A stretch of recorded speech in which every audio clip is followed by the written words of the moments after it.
ተመልካቾቼ እንደምን ዋላችሁ? አሁን የማሳያችሁ የፍርፍር ሽሮ አሰራርን ነው። ለፍርፍር ሽሮ መስሪያ የሚያስፈልጉትን ነገሮች አቅርቤያለሁ፣ አሳያችኋለሁ።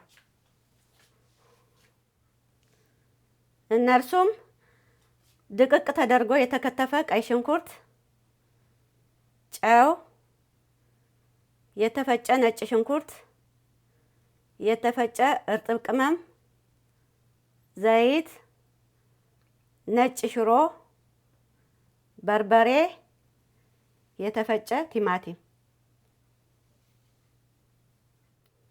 አሁን መጀመሪያ ሽንኩርት ጨምሬ ነው ማቁላላው። ስለዚህ እሳቱን መለኮስ አለብኝ።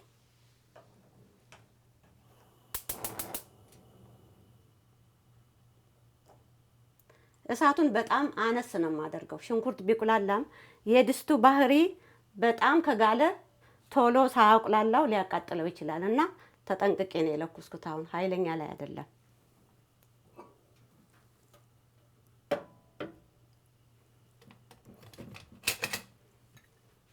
ሽንኩርቱን እጨምራለሁ።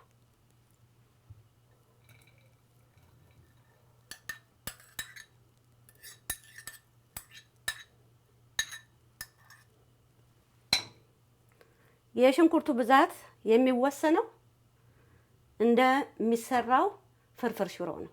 ሽንኩርቱ በርከት ማለት አለበት፣ በጣም መድቀቅ አለበት። ቁሌቱ ብዙ ሲሆን የምንሰራው ፍርፍር ሽሮ ብዙ ይሆናል። ቁሌቱ ትንሽ ከሆነ ደግሞ የሚሰራው ፍርፍር ሽሮ ትንሽ ነው የሚሆነው። ስለዚህ ከቤት አንስቶ እስከ ድግስ ድረስ ሊጠቅም ይችላል ይሄ ፍርፍር ሽሮ ወጥ። ስለዚህ ቁሌቱን ማበርከት አለብን። እኔ ለምሰራው አሁን ይሄ ይበቃኛል። ይሄንን ውሃው ምጥጥ እስከሚል ድረስ አቁላለዋለሁ።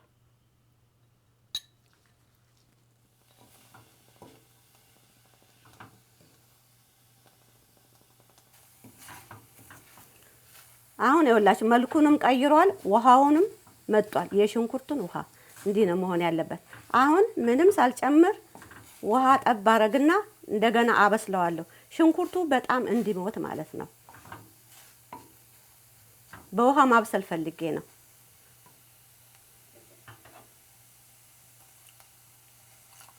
ትንሽ እያደረኩ ጥብስ አደርገዋለሁ። እዚህ ላይ አሁን ብዙ ውሃ ብጨምር ሽንኩርቱ ላይጠበስልኝ ይችላል፣ ቅቅል ነው የሚሆነው እና ለዛ ይጠቅመዋል ለጣዕሙ። እና አሁንም ቀስልና ይችን ውሃዋ ምጥጥ እስከምታረግ ድረስ አቁላላለሁ። እሳቱ ከበዛብኝ እቀንሳለሁ።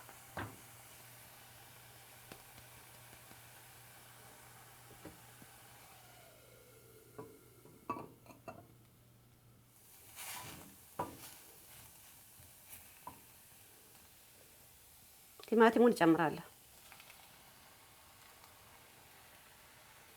ጨው እጨምራለሁ።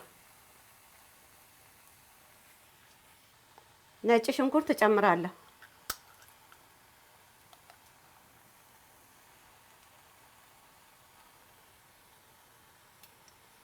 አማስላለሁ። አሁን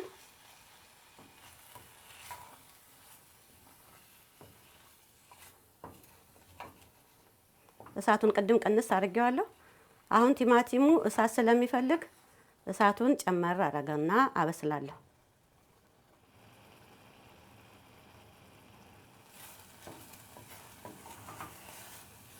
ይኸውላችሁ እዚህ ደርሷል። ምጥጥ አድርጓል። እየዞርኩ ነው ድስቱን ያማሰልኩት ራሱ፣ ምክንያቱም ይህች ጥግ ጥጓ ሁሉ እንዳትይዝብኝ እና መልኩም እንዲያምር ጣዕሙም እንዳይበላሽ። ልክ እንደ ዶሮ በጥንቃቄ ነው መቆላት ያለበት። በተጨማሪ ደግሞ ቲማቲሙ በደንብ መቆላት መቻል አለበት። የቲማቲሙ እውነተኛው ጣዕም ሊኖር አይገባም ሲቀምሱት ማለት ነው። ስለዚህ አሁን ዘይት ነው የምጨምረው። በዘይት እንደገና ቁልት አደርገዋለሁ። አሁን እርስ በርሱ ነው የበሰለው ማለት ነው። ቅድም የጨመርኳቸው አንድ ላይ ሆነው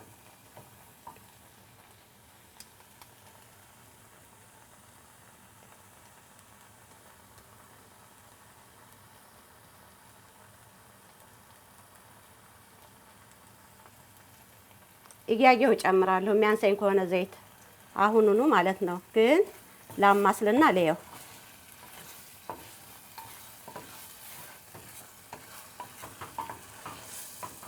አሁን ተጠንቅቄ ማቁላላት ነው። ሌላ ስራ የለኝም እዚቹ ቆሜ ማለት ነው። እሳቱን ግን እቀንሳለሁ።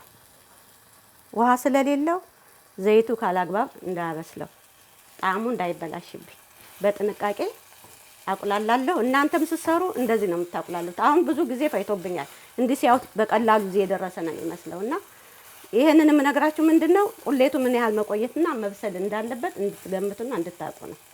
ስለዚህ እኔ እስከሚበቃኝ ድረስ አቁላላለሁ። እናንተ ቆዩ። ይኸውላችሁ ድስቱን ይወት ዙሪያውን በደንብ ጥብስ ማለቱ ይሄ ምልክቱ ነው። ቆሜ እጄ ሳይቋረጥ ነው እንዲህ ማማስለ ተጠንቅቄ ማለት ነውና አሁን ይሄ ይጣፍጣል። በቃ በደንብ ነው የተጠበሰው። ቆንጆ ሆኗል። መጠኑንም ይሁት እንደገና ያው አበሳሰሉን እና ሽንኩርት በባህሪው በጣም አስቸጋሪ ነው። ቶሎ አይበስልም። ላይን የተጠበሰ ይመስልና የሞተ ይመስልና ብትቀምሱት አይበስልም። ስለዚህ እንደገና ብዙ ማቁላላት እፈልጋለሁ ማለት ነው። ምልክቱ አልበሰልኩም ማለት ነው። ባይን ግን የበሰለ የተጠበሰ ነው የሚመስለው። አሁን ይኸው ቆንጆ ሆኗል። ስለዚህ እስቲ አሁን ትንሽ ውሃ ጠብ ላድርግ። ምክንያቱም ይቺ ጥጓ እንዳታርብኝ እስከምጨምር ድረስ እንደዚህ አርሰዋለሁ ዙሪያውን። እዚህ ጋር ያለው ከጠቆረና ከተቃጠለ ነው እንጂ ቡኒ ከሆነ ምንም ያጣፍጠዋል እንጂ መጥፎ አይሆንም ለወጡ። ግን ለጥንቃቄ እንዲህ ማድረግ አለብኝ። ያላችሁ እንደዚህ አደርጋለሁ። አሁን የሚቀጥለውን እጨምራለሁ። ይሄኛው እርጥብ ቅመም ነው። እርጥብ ቅመም ያው እርጥብ ከሆነ ቅመም ሁሉ የተሰራ እርጥብ ቅመም ብለን እንጠራዋለን። የወል ስም ነው እርጥብ ቅመም። ይሄኛው የስጋ መጥበሻ በሶ ብላ ቅጠልና ትንሽ ነጭ ሽንኩርት አድርጌ ነው የፈጨሁት። ስለዚህ አሁን ይሄንን እጨምራለሁ።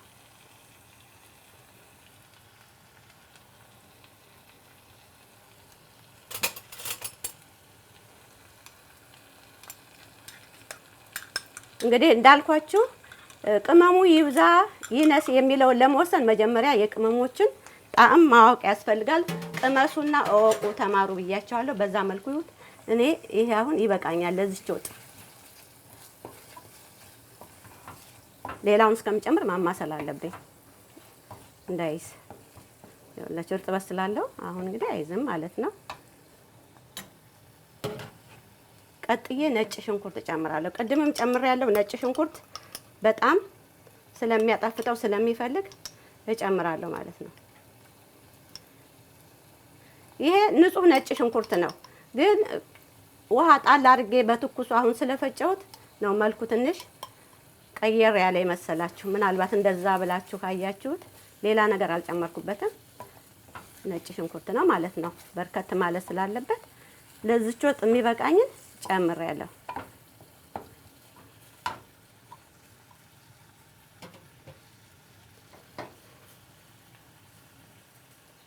ቀጣይ በርበሬ ነው የምጨምረው። አሁን ፍርፍር ሽሮ በሚሰራበት ጊዜ በጣም መቅላት የለበትም። አያችሁን? የቲማቲሙ መልክን ቆንጆ ሆኗል። ምን ማለት ነው? በርበሬው መብዛት የለበትም። ስለዚህ ትንሽ እጨምራለሁ።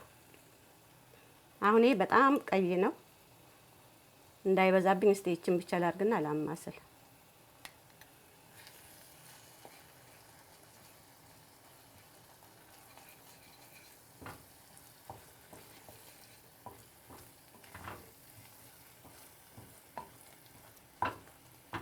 ይበቃኛል። አሁኑ እኔ በደንብ አዋህጄ አማስልና እሳቱንም ስለቀነስኩት አሁን ጨመር አድርጌ የሚያንሰኝ ከሆነ ትንሽ በርበሬ ጣል አደርጋለሁ። ግን እንዲህ ሳየው የሚያንስ አይመስልም።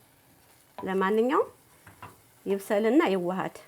በዛን ሰዓት ሊታወቅ የሚችለው ማለት ነው መጠኑ። እና እኔ አቁላላለሁ። አሁን ቁሌቱ በደንብ በስሏል። ሽታውም ቆንጆ ነው። ቅመሙም የሽንኩርቱም ሽታ፣ ስለዚህ ይበቃዋል። ሙቅ ውሃ ከጎን አለኝ። ቀዝቃዛ አይጨመርም። ሽሮ ሲሰራ ቀዝቃዛ ውሃ አይከለስም፣ አይጨመርም።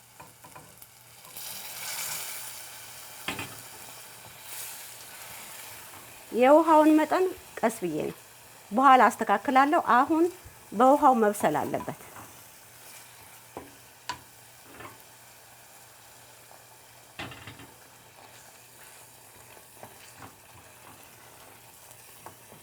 አሁን ብስል ይበል ክድ እናደርገዋለሁ።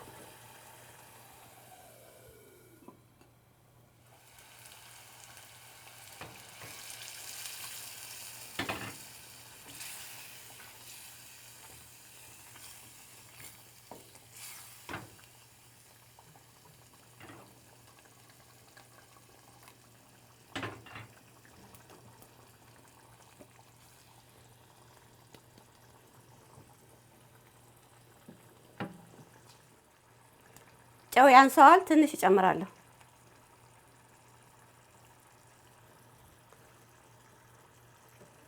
ይብሰል ትንሽ።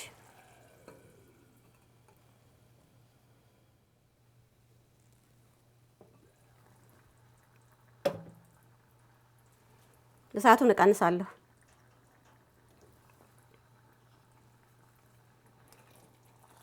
አሁን ሽሮ ነው የምጨምረው። የሽሮውን ዱቄት ከመጨመሪያ በፊት የተከለሰው ውሃና ቁሌቱ መመጣጠን አለበት። ውሃው ከበዛ ፍርፍር ሽሮ ሳይሆን የሽሮ ወጥ ነው የሚሆነው። ዋናው ምንድነው? ቁሌቱ ብዝት ብሎ ሽሮው አነስ ብሎ መሰራት አለበት። ትልቁ ነገር ያ ነው። ሌላው ደግሞ እኔ በዘይት ብቻ ነው የሰራሁት።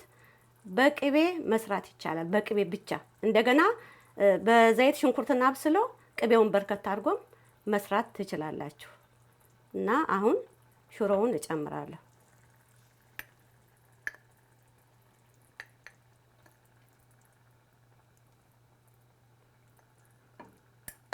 ሽሮው ብዝት ብሎ መድረቅ የለበትም። ትንሽ ተጨምሩና እያማሰላችሁ ማስተካከል ይቻላል ማለት ነው። እኔ ይሄንን አማስላለሁ።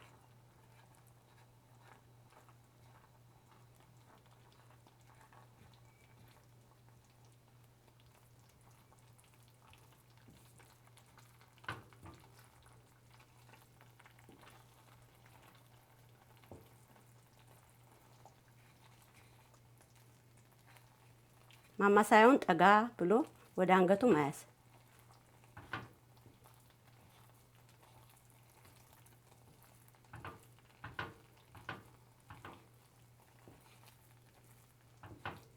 ሽሮው ልክ ነው፣ አያንሰኝም። አሁን ቀስ ብዬ እሽት አድርጌ አማስለዋለሁ። ምንም አይከለስም ካሁን በኋላ። እሳቱን በጣም ቀንሶ ቀስ ብሎ ማብሰል ብቻ።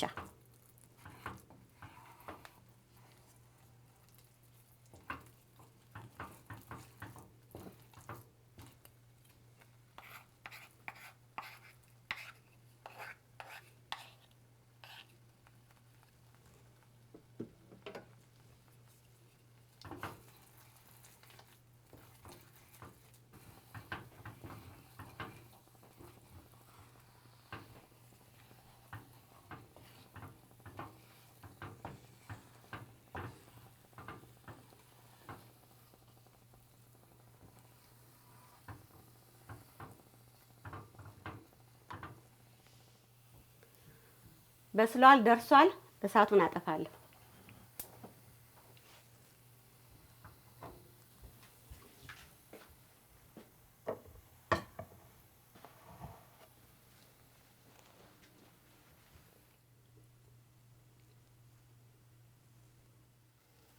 አሁን ለገበታ አቀርበዋለሁ።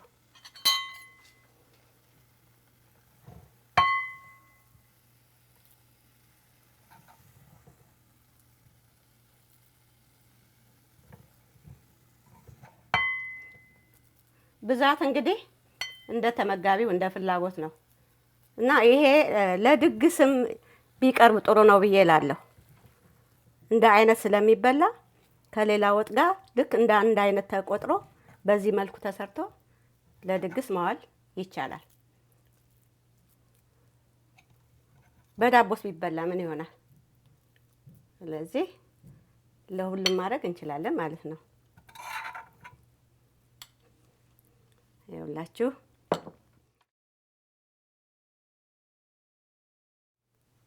ተመልካቾቼ የዛሬውን የፍርፍር ሽሮ አሰራር ሰርቼ ጨርሻለሁ።